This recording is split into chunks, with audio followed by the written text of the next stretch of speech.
negatif 18 bahagi 6. Okey, negatif 18 ni adalah negatif ataupun tolak lah. Kalau 6 ni adalah positif. Tambah. Tolak bahagi dengan positif. Apa jawapan dia? Tolak tambah dengan tambah, jawapannya adalah negatif ataupun tolak. Negatif 18 bagi 6 akan dapat negatif 3.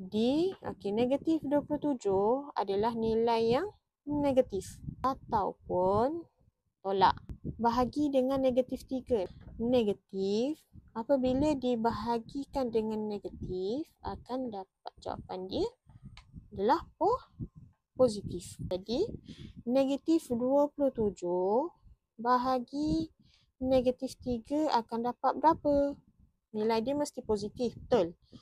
Jadi 27 bahagi 3 akan dapat 9. Begitu sahaja. Soalan yang macam ni senang je untuk kita skor. Okey.